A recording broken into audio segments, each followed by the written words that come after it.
इकडे केतन अग्रवाल हत्या प्रकरणासंदर्भातली मोठी अपडेट आहे। या खटल्यामध्ये एक नवा ट्विस्ट आलाय।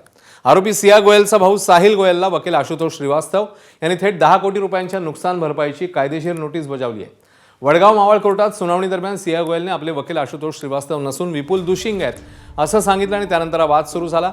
आशुतोष श्रीवास्तव यांना सियाचं अधिकृत वकीलपत्र मिळालं नव्हतं, मात्र ते माध्यमांसमोर येऊन सियाची बाजू मांडत होते।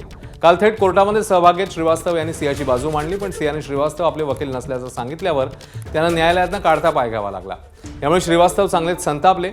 साहिल गोयलने खोटे बिनबुडाचे आणि बदनामीकारक आरोप करून आपल्या व्यावसायिक प्रतिष्ठेला धक्का पोहोचवल्याचा त्यांनी दावा केला। 10 कोटी रुपयांच्या नुकसान भरपाईची मागणीही त्यांनी केली आहे।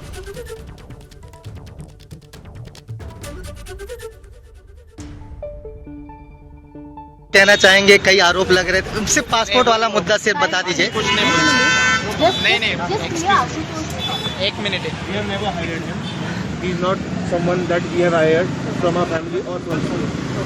What he is claiming, I know nothing about it. मी त्यांना ऑलरेडी लीगल नोटीस पाठवलं आहे की त्यांनी जे सांगितलं आहे की असं झालं तसं झालं, आम्हाला माहिती नाही किंवा आम्हाला थ्रेट येतोय, तर मी स्ट्रिक्टली सांगितलंय, चॅलेंज करतोय आणि मी सांगतोय की तुम्ही हे प्रूव्ह करा की तुम्ही जे सांगताय ना की तुम्हाला थ्रेट झाला, काय झाला, असं झाला तसं झाला, तुम्ही प्रूव्ह करा, तुम्ही you are under strict proof, नाहीतर आम्हाला जे काही लीगल ॲक्शन्स घ्यायचे ते आम्ही घेतोय आणि आम्ही घेणारच आहे, असं चालत नाही।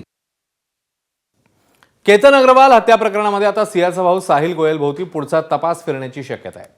आरोपी आणि सियाचा प्रियकर चेतन चौधरी साहिलचा मित्र आहे। साहिलमुळे सिया आणि चेतनची ओळख झाली, त्यामुळे साहिलला दोघांच्याही प्रेम प्रकरणाची माहिती होती का असा सवाल उपस्थित झालाय। सिया चेतनची लव्ह स्टोरी सुरू झाली आणि मध्येच केतनची एंट्री झाली। फेब्रुवारीत साखरपुडाही झाला, मात्र तिला केतनशी लग्न करायचं नव्हतं हे सियाने साहिलला सांगितलं होतं। मुंबई विमानतळावर पोहोचल्यावर केतनला पासपोर्ट सापडला नाही, तेव्हा सियाने पासपोर्ट गायब केला असेल अशी शंका साहिलला आली का, आणि आली असेल तर ती त्याने उपस्थित का नाही केली, असे अनेक सवाल आता उपस्थित होते।